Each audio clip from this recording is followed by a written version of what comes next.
Om Sachidananda Parabrahma Paramatma Purushottama Sri Bhagavati Sameda Sri Bhagavade Namaha. May the one who is in all, who is all, in whom is all, bless us to be successful, happy, peaceful and prosperous. Dear devotees, today I am going to discuss about a topic which has been requested by one of our dear devotees. The topic is, or the question the devotee has asked is, what is Jeeva? What is Atma? What is Parabrahma? And what is the relationship between them? And what happens to the Jeeva after death? This is a very profound question. This question has been repeatedly discussed in many Upanishads because this is the ultimate knowledge about the ultimate truth. So I am very happy that one of our devotees has raised this topic to be discussed, and I am discussing it now with you. To understand what is Jeevan, Atman, Parabrahmam, we need to study what a human being is and what the universe is, because that will give the clue to a right answer.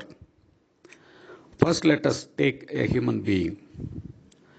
A human being is made up of three bodies: Stula Sarira, Sukshma Sarira, and Karana Sarira. Stula Sarira is called the gross body, Sukshma Sarira is the subtle body, and the Karana Sarira is the causal body. The gross body consists of two things. One is the physical body, which is our organs, limbs, cells, tissues, flesh, bone, etc. Then it has a vital body, which consists of our pranic body, our electric body, our magnetic body, and our nuclear energy body. This physical body is called Annamaya Kosha because it is made up of the food we take, and the vital body is called Pranamaya Kosha because it is that body which enables us to breathe and draw the energy. Here prana does not mean just air or oxygen. It says the life principle. So it is the life principle body which energizes the physical body. Then above this gross body, we have subtle body. The subtle body consists of mind or manas, buddhi or intellect, intuition or knowledge, and will. Now, mind is the source for feeling, sensing, and thinking. Mind does these functions. It gets the sensations from the Stula Sarira, and on its own it thinks, and it develops a feeling with the help of the heart.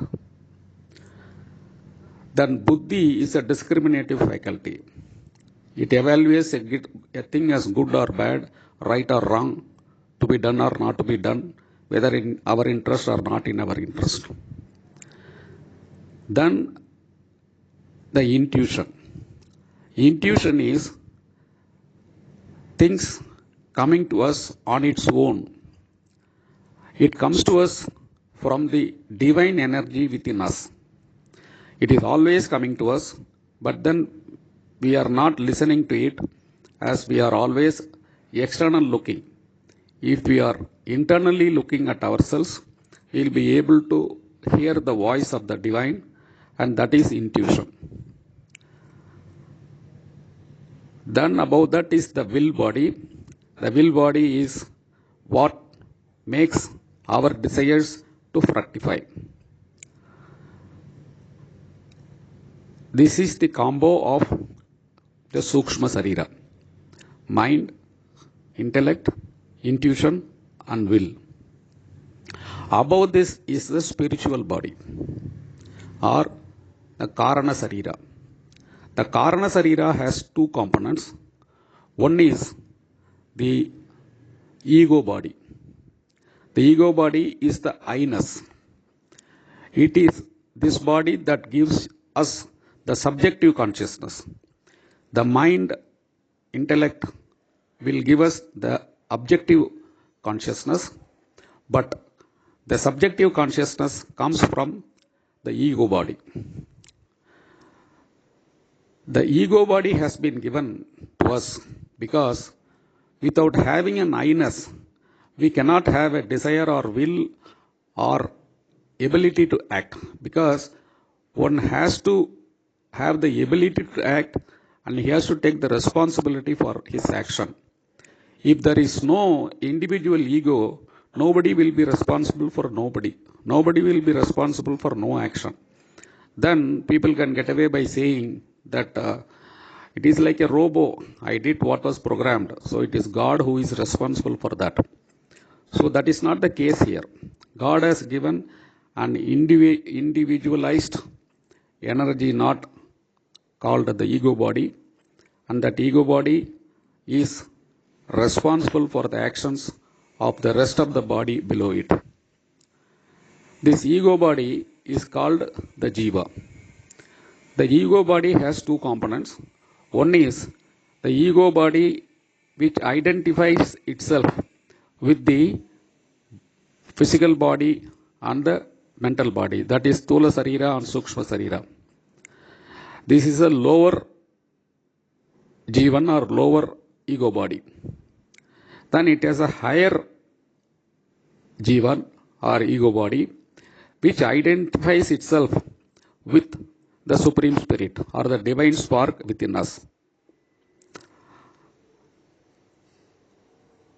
Above this ego body is the divine body, which is a divine spark, which is a part of the universal Parabrahma within us. It is this divine spark that animates and activates all the other bodies, and it continuously energizes every body. This divine spark or the divine animation force is called Atman.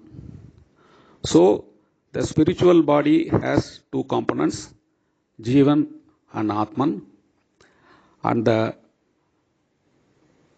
Sukshma Sarira or subtle body has mind, intellect, intuition and will, and the Sthula Sarira or the physical body or gross body has a physical body and a pranic body.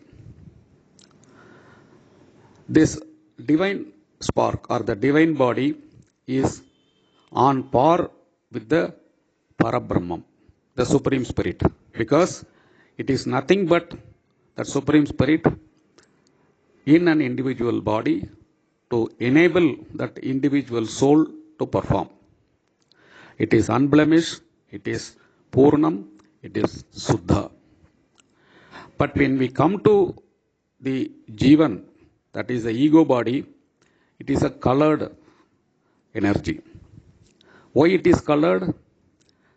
This ego body, as I told, when it is identifying itself with the spiritual body or the divine energy body, it is always pure. But when it starts identifying itself with the lower bodies, it accumulates the various duds or malas. The malas are selfishness, delusion, and vices. The delusion occurs because of lack of understanding of the ultimate truth. Ego arises because it always thinks of I, me, mine. It develops a duality and it says that everything is for me. It misappropriates. And the vices develop because of selfishness. So these duds or malas, karma, maya, anava malas, they sully the Jivan. When it is sullying the Jiva, what happens is Jiva gets darkened. It is like a colored glass. Therefore, it is not able to reflect the full glory and luminosity of the divine spark within us. Therefore, we are not able to draw the full energy. The divine energy of the divine body is not able to be utilized by us. That is why we are all having many issues within us. So it is the Jiva which is accountable for this, and the Jiva is suffering these things on account of its wrong orientation and misguidance from the mind, intellect, and also the gross body. This is as far as the man's structure is concerned. Now let us look at what is the structure in the universal scale. In the universe, we are seeing so many things, so many objects. They are all made up of matter, made up of various combinations of atoms, and it is so many sub-objects. Now, originally people thought that it is only made up of objects. So, they thought that it is a fixed thing. There can be no change and movement in that. So, they will be born and dying. But later on, the scientists figured out. I am now telling the universal structure in scientific terms. Then I will tell you in Vedic terms. So in the scientific terms, originally matter was considered to be a standalone. Then the scientists discovered that the matter is not made up of only material things. It is in fact made up of energy. All the matter at its core is energy. That is why the famous Einstein's equation E is equivalent to mc square. He demonstrated that the energy, when it is solidified, it becomes matter.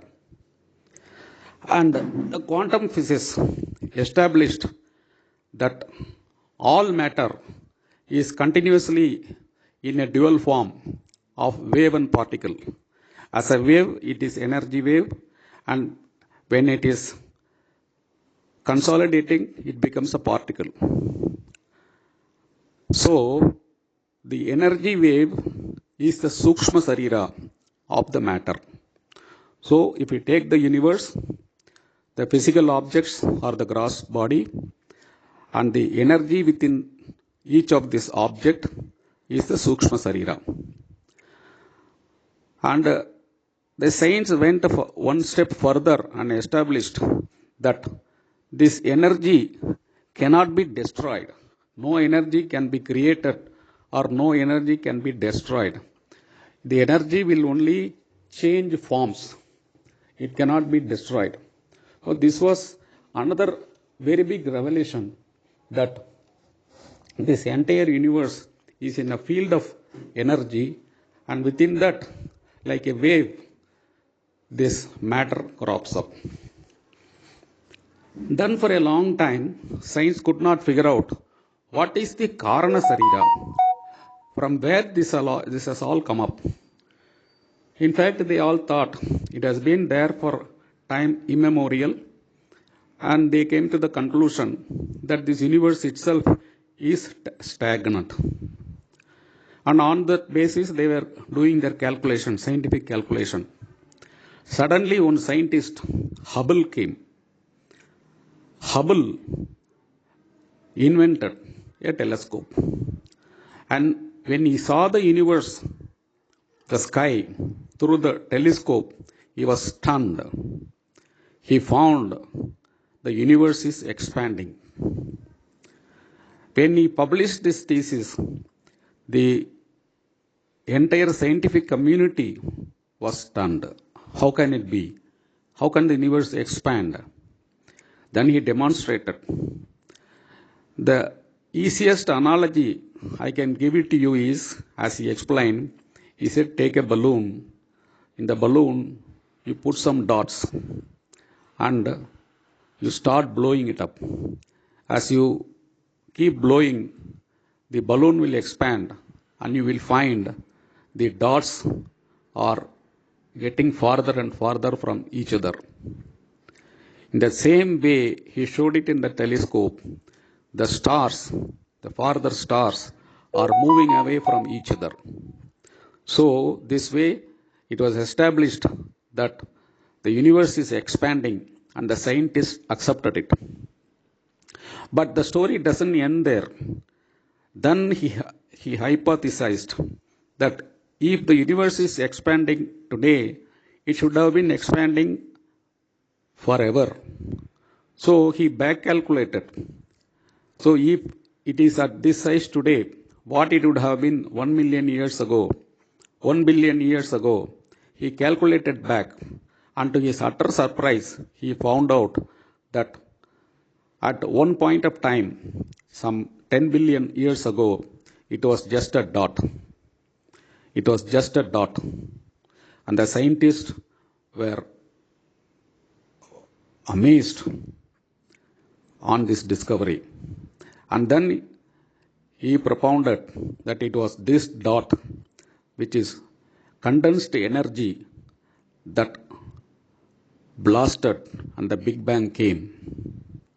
So he found out the Karana Sarira of this universe as that energy dot, energy bundle, which was dormant at that point of time, times immemorial. Again, it doesn't stop with this. He further hypothesized that if the universe is expanding now, it will start contracting at some point. And when it contracts, it will again become that single dot. And he gave examples of that, how it is contracting, like the stars colliding and becoming black star, black hole. And he hypothesized that again it will become another dot, and again after some time it will blast. And so he told that it is a ever continuing universe, one big bang to one big bang to another big bang. So this is not the first big bang and first universe we are in. There has been several big bangs and there will be several big bangs. Therefore, he told that the root of all this energy is that bundle knot.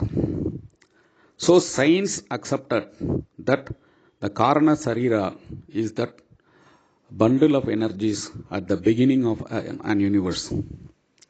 So we have the physical body, in a human body, a physical body, and in the universal body, a matter, a subtle body as mind, etc. in human beings, as energy in the universal body, and as the Jeeva or Atma, the causal body in the human being, and the bundle of energy knot in the beginning as a causal body in the universe. So both are matching exactly. Now let us look at what the Vedas say. Vedas say, at the beginning, there was only the Supreme Spirit resting and relaxing with all the potential energies contained in it. That Supreme Spirit had on one side, like a coin, consciousness, and on the other side, energy. Now, when this Supreme Spirit, called the Parabrahma, wanted to multiply, there was a vibration, there was a thought in its mind, a desire in its mind, and in that vibration arose a will. From the will arose the intelligence. From the intelligence arose the action plan. From there it arose the various material forces, energy forces, etc., etc. Veda calls this first vibration as spanda. It is the Om. And from there arose the universal consciousness, intelligence, intellects, will, etc. And it calls that as Easwara. The counterpart of Easwara is the energy which is Prakriti. So Easwara and Shakti are Purusha and Prakriti. That is what emanated from the Supreme Spirit, the Parabrahma. And from this Easwara or Purusha and Prakriti, the various energy knots called Devatas arose. And from these Devatas, the various material factors arose. And in all these material factors, various permutations and combinations arose, and various beings therefore arose. And in all this entire creation, the divine energy of the Parabrahma, Supreme Spirit, is in living. It is the Antaryami. That Supreme Spirit lives in each of these created things, including in Easwara, as the indwelling spirit, the divine energy. Since this Parabrahman had the consciousness, will, intelligence, intellect, etc., etc., all the beings that is created has the same qualities. That is why the Bible says God made man in his own image. So whatever God, the Parabrahma, has as his abilities, potentialities, capabilities, traits, we are all having it within us. Now, God has given this individuation principle, as I told you, because in addition to multiplying into various forms and shapes, he wanted to have an experience of this universe in its grand scale. Therefore, he developed so many species, and he wanted to have these experiences felt by him. That is why this ego, and in order to really have the full experience, he gave every human being free will. So every human being has a free will, every being has a free will, intelligence, and acts.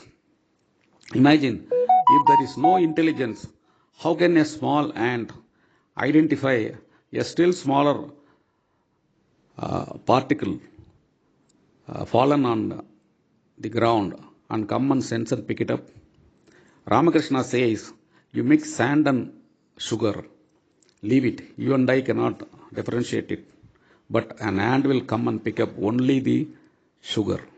So that is a level of intelligence at that minute scale. Every being has its intelligence, intellect, everything, its own ego. But what the other beings lack is the buddhi, the discrimination. That is why when you take a goat to abattoir, the goat will be fed with some leaves before it is getting butchered by the butcher, and it will be happily eating it without even knowing that it is going to be butchered. So the discrimination is a new faculty given to the human beings, but rest, is there even with the lesser beings. Now, all the beings are vested with all the faculties, the higher beings with the higher faculties, depending upon their composition. Each being has its divine energy called Atman. Each being has its ego body or the Jeevan. The Jeeva is accountable for all the actions of that body.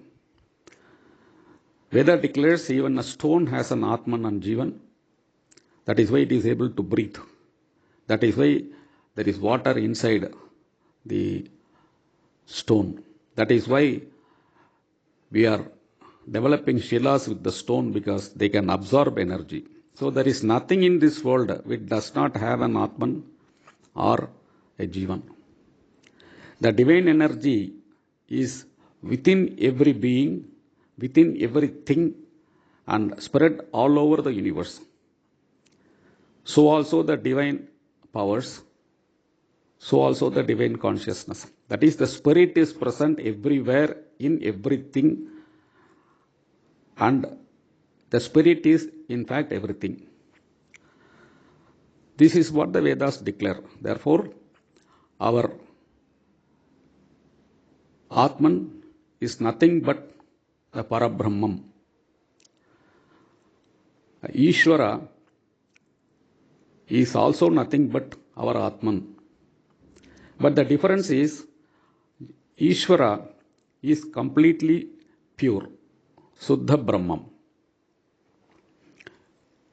He doesn't have his sullied ego. His ego is spiritual ego for the welfare of the entire universe. Then the next level is deities or devatas. Most of them are also pure deities, pure energies. Therefore, they don't carry this ego dirt or the dirt of the Jeeva. But they also have the Jeeva, they also have an ego, but their ego is spiritual ego.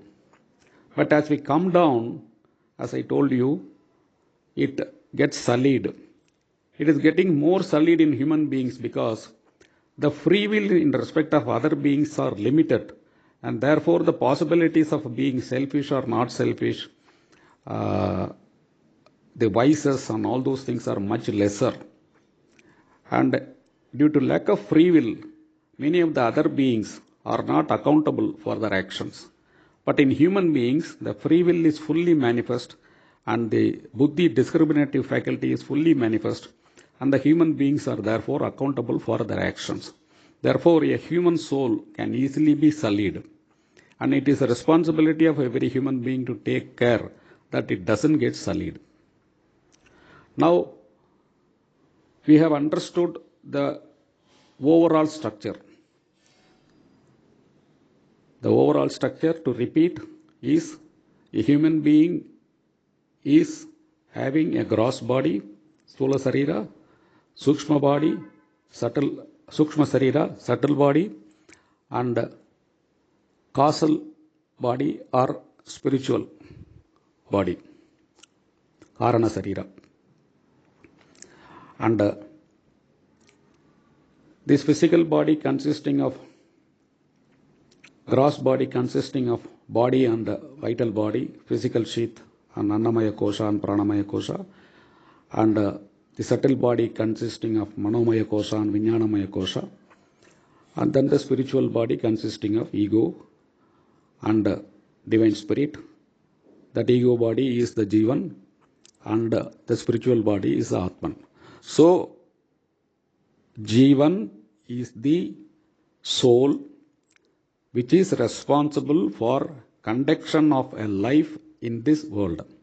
It is accountable for it. It is energized and empowered by the Atman, which is the divine spirit within us. It is the Atman that energizes. It is the soul or the Jeevan that acts as per its free will. Because it acts as per its free will, it is accountable for its action.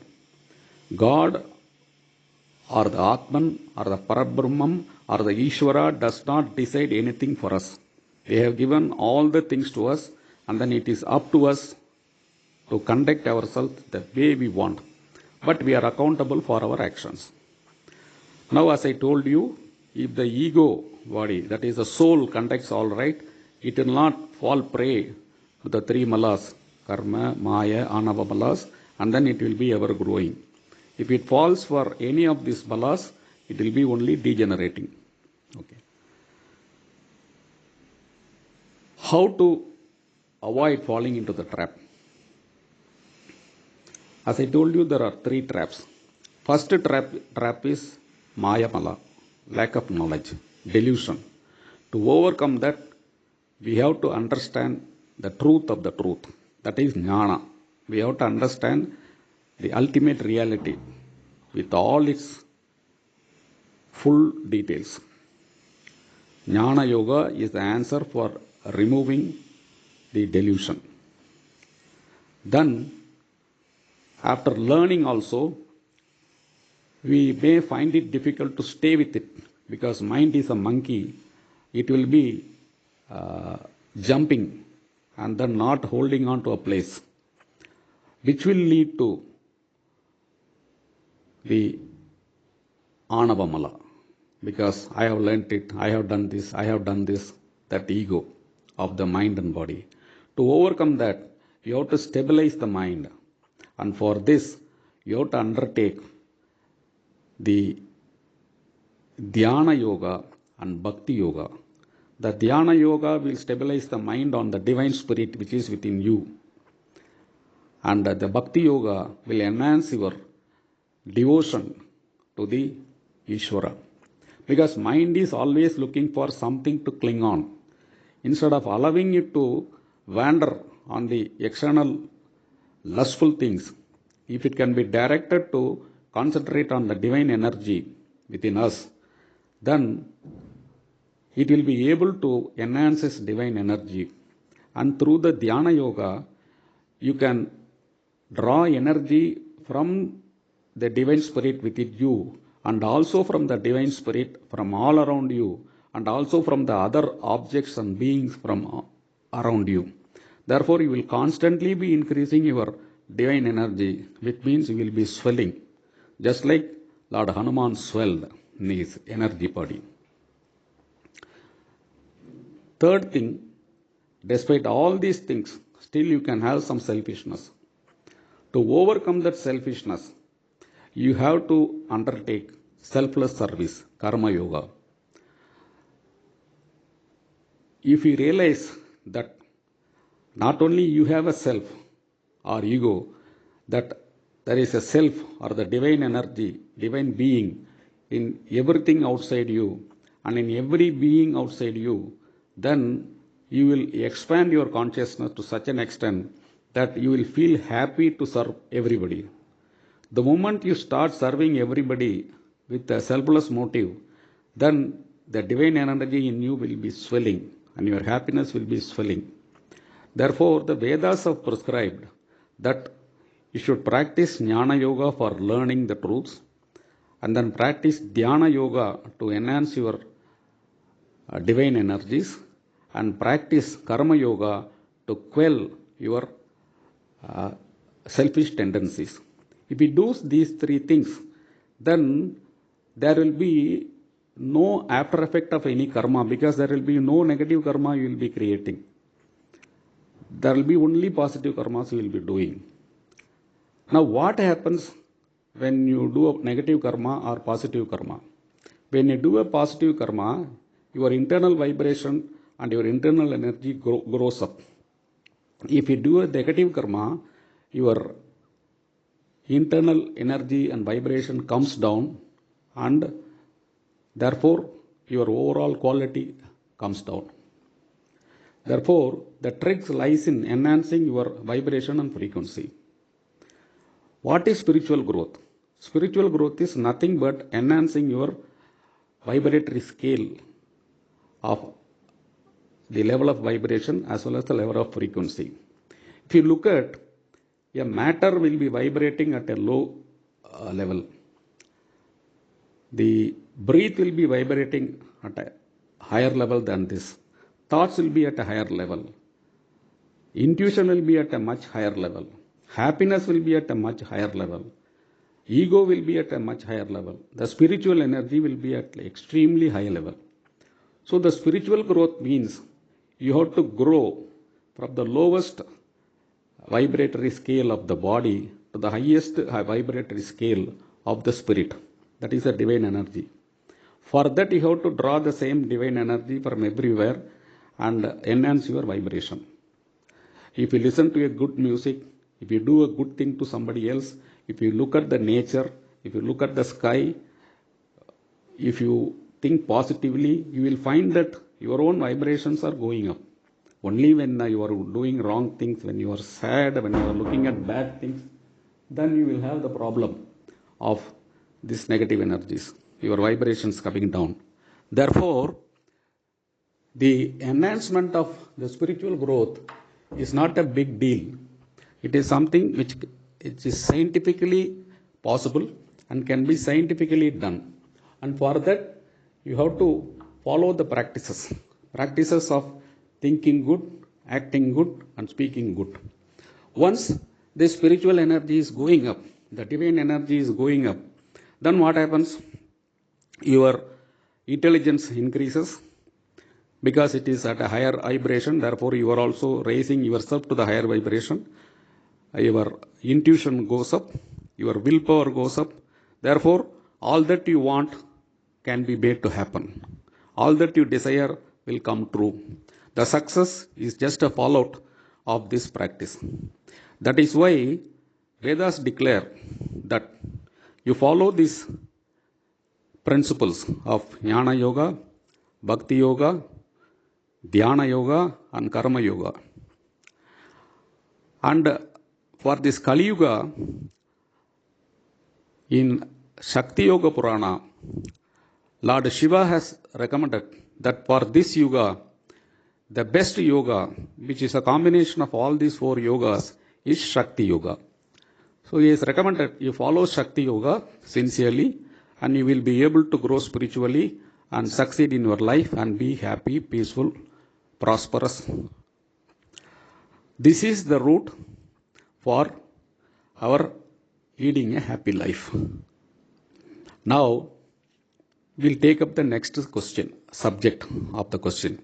What happens after death to the Jivan? We know matter perishes, but energy does not perish. The science also have already told us that energy only transforms. You cannot destroy energy. In a physical body, in a human body, the Stula Sarira, which is made up of physical body, by aging or for any other reason, will get destroyed because it is matter. The next is a subtle body. The subtle body cannot be destroyed because it is energy. It can be dissipated or unwound only by will, because it is a will body energized by the divine energy. It can be only unbound by the will. Unless you will to really remove the knot, cut the knot, that subtle body doesn't get destroyed. So what happens after death? The subtle body, which is consisting of mind, intellect, buddhi, ego, and all the carried forward samskaras and karmas, is looking for another body depending upon what its tendencies are and what its karmic balances permit. It takes the next body and it enjoys or suffers. And again, depending upon what it does, it goes to the next body.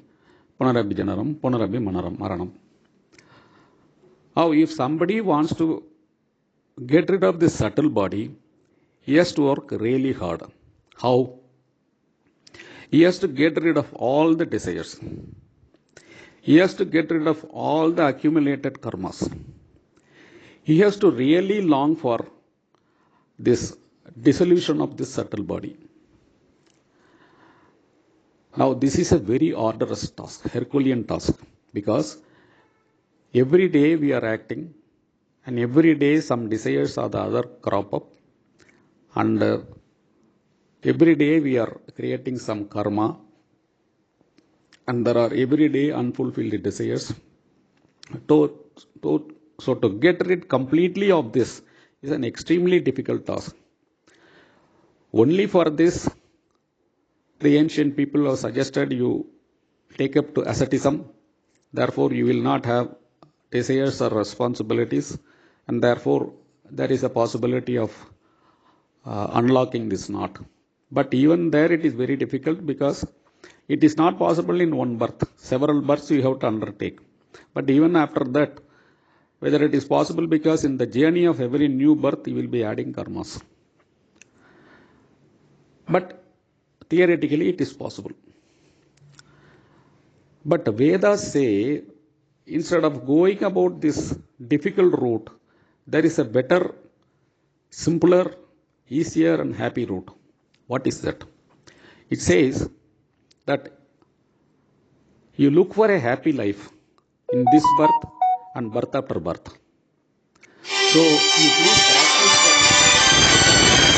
you please practice that yoga, and as you keep practicing that yoga, your vibrations will go up, and as the vibrations go up, then you will be starting to lead a very happy life, and that will ensure that in the next birth also you will be getting a very happy life, and in that birth also you continue to be a good person and avoid karmas and avoid the dirts, and the next birth will be further good. This way you will be growing spiritually, and from a man you will become a deity or the devata. That is why Manidanam Deva Mahalam. So as you become a devata, you will be a shining spirit. It says that you grow like this.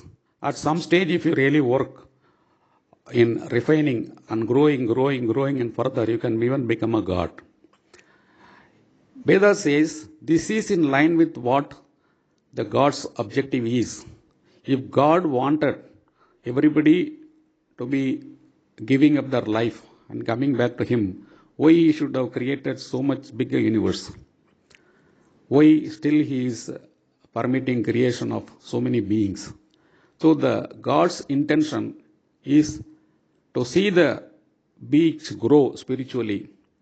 And as I have advocated, He wants to see His Nirguna Swarupa in a Saguna Swarupa. And for that the beings have to grow, spiritually grow, and live happily, successfully. And therefore, the best way is to practice this Shakti Yoga, grow spiritually, grow in success, happiness, peace and prosperity, live a very happy life, and look for the next life in a similar happy fashion, and birth after life, birth after birth, live a very happy life, and spiritually evolve to become a deity or devata, which is possible. For all that, what is required is being good at heart, being good in word, thought and deed. That is why Thiruvalluvar said, மனத்துக்கண் மாசு இலன் ஆதல் அனைத்து அரண் ஆகுல நீரப்பிற. Being good at heart and being without malice in heart is the best dharma. Beyond that, there is nothing in life. So, let us understand, as I explained, the ultimate truth of this creation, the Parabrahma, the Easwara, the Jeeva, the Atma, and the spirituality, the spiritual progress, and the methods to proceed, methods to grow, and how we can conduct ourselves, and how we can grow into a God. This is what the plan of the God, and let us plan ourselves to play the game in the same way and become a part of the God. May Rishabharuda bless you all.